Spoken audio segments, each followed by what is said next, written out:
Добър ден! Здравейте на всички! Днес ще ви обясня бързо за Стоян Колев. Стоян Колев ми се включи преди няколко дена на лайфа, без нищо, и взе да се радва, вика: кучето ти почина, ще му изкарам кокалите, не обичам животни и така нататък.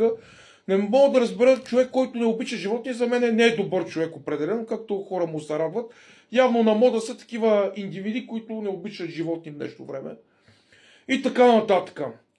След това получих информация от Ана, коя е OnlyFans-ърката, къде се намира Стоян Колев, че е в хотела Душела, защото аз се познавам лично. Отидах в хотела Душела и на лайф и му снимах колата. Той беше на лайфа, гледаше, обаче си спря лайфа. И му казах: Стоян, да слезе да ми го кажеш това на лично. Пред колата съм ти, пред хотела, има и клипове в TikTok съм качил. И Ана ми сподели, Василева OnlyFans-ърката, че Стоян толкова много се е оплашил, се е крил под леглото и е накарал и се залострили с хладилник вратата, да не мога да се кача. Той се е вкарал филм, че се кача. Аз няма да се кача, защото има много камери. Просто го исках той да слезе долу, да ми каже в очите тия неща, нали? Щеше да е прекалено влизани с злом, знам, че ли е на кафе. И Стоян залостри вратата и се криеше и зад предето, и под леглото и така нататък, както и да е. След това бях на шела на Банишора, пуснах лайф. Явно той е видял лайфа и вика: сега идвам, ще те разбия, ще те таковам. Отиди, забележете на два други шела, взе да вика да се съблича гол и викам: влезни вътре и питай касираката, нали, дали това е шела на Банишора. Той не влизна и си тръгна. Нали, той се прави на шоумен, па също си една жена. Викам: нали, аз ще влеза на хората да докажа, че това е шела на Банишора. Влезнах вътре, снимах касиера. Викам: приятел, това ли е шела на Банишора? Да, това е шела на Банишора. Даже старецът по едната вика: иска и касова бележка. Исках, той вика: не, нима занимайте, изчезвайте, ще вик на сота. Не ми дали касова бележка да докажа. Третия път, съответно, беше в неделя, вчера. В неделя Стоян Колев ми звъни по Инстаграм, беше ме блокирал от Ана Василева профила. Къде си я те разбия, къде сте такова, идвам, жена ми, и същи смешни негови морафети. И аз му казах така: Стояне, виж сега, спри лайфове и спри всичко. Мъжката да се видим само аз и ти, да се разбереме. Мъжката да се сбием в гората, няма нужда от ръкавички, бинчета, както казва Янко Апостолов, на кичиците и така нататък. Няма нужда от тия неща. Дай да се сбием мъжката без ръкавици, без нищо. И изключи лайфа. Той каза: не, моят лайф трябва да се дигнеш, се бием на лайф жена, ще разбия. Отиде и да купува някакви ръкавички, глупости. Той е един фантазер, един смешен човек, циркаджия, който сърцето му е като на врабче. Отиде да купува. Пак ми звъна. Викам: Стояне, дай да го направим без лайфа. Вика: пускай лайф жена, и взе да говори колко ме е страх мени, как не съм си пускал лайф. Добре, че лайфа ми не беше банна, защото в момента ми е банна, тая чер ми го баннаха.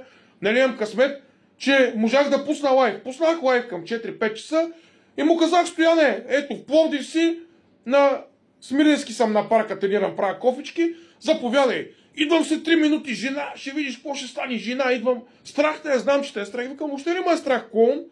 Просто ела. Съответно, просто ела. 3 минути станаха 3 часа. Никой не дойде. Отиди в Стара Загора, скри с някаква сабя в гората, взе да се търкаля някакви неадекватни неща да прави. Съответно, никой не дойде, но на 4-тия час дойдоха много хора. Много хора. Като дойдоха качулките, надигнаха на балон буса с качулките и ми казаха хората, нали, те се държаха културно, казаха, че Стоян Колев, да се живи и здраве, много готини хора бяха между другото, разбраха каква е истината и ми споделиха, че Стоян Колев е пуснал жалба в районното и в полицията. Да, в районното и е дал сигнал на 112 в полицията. Малко се обърках, за което се извинявам. В районното пуска жалба след обяда, след 3 часа, явно 4, като е бил в Пловдив, не знам точен час. Пуска си жалбата в районното и начака да се съберем всички. Той ни чака. Когато бях сам, не е дал сигнал. Но като видях, че идват много хора, които са гледали лайфа, като виждат вече, че не идват много хора, цялата махла дойде на 150 човека, аз не съм викал никой. Те дойдох, защото са гледали лайфа, че Стоян Колев дърпа паричната 3 часа и не идва. Съответно, като го видяха това, дойдоха. И Стоян Колев, вижте колко е хитър, кара някаква украинка, като се събираме много хора, 100 човека, и са пуснали над 30 сигнала на 112, че едва ли не ще му правим нещо много голямо. И дойдоха качулките да дигнаха на балон. Значи той е хитър, не е толкова отколкото се прави, дигнахна на балон и пак ми обясниха, че Стоян Колев съответно е пуснал, нали, жалба и пуска първо жалба след обеда и след това пуска, като се събираме много хора, на 20 сигнала, на 112 и Украинката още 10 сигнала е пуснала. Днес на Джоков на лайфа самия Стоян Колев си призна, че е пуснал жалба срещу мен и че ще има досъдебно производство. Клипа е качен и ще го видите. Аз съм го качил. Той си призна как е пуснал жалба. Има ли смисъл повече да говорим за Стоян Колев, като е пуснал жалба и ме накараха спецполицията да подпиша ограничителна заповед да не го докосвам с пръст. Той направи така, че аз да не мога да го ушамара. Какво да говорим повече?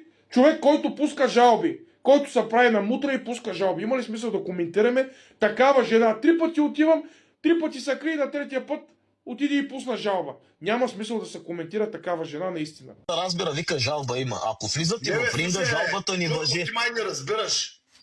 Не жалба ще има и досъдебно. Здравейте на всички! Сега ще ви покажа клип доказателство. Някакъв фен ми го е пратил, не знам как е успял да снима. Двете патрулки и качулките, които дойдоха, хората как ме накараха да напиша предварителен протокол, да не се занимавам повече с Стоян Колев, защото е пуснал жалба в районното същия ден след обяда и е накарал някаква жена да пусне над 10 сигнала на 112 и той е пуснал над 10 сигнала, че едва ли не ще стане еди какво си. Ще покажа малко от клипа, който ми е пратен, за да не показвам лицата на хората, които са дошли, защото не е етично и хората си вършат работа и бяха много културни, да са живи и здрави, много готини и видяха, че аз нямам вина. Сега ще ви покажа леко клипа. Ти каза какво да направиш, подписа. С такова даваш сигнали, това е повече.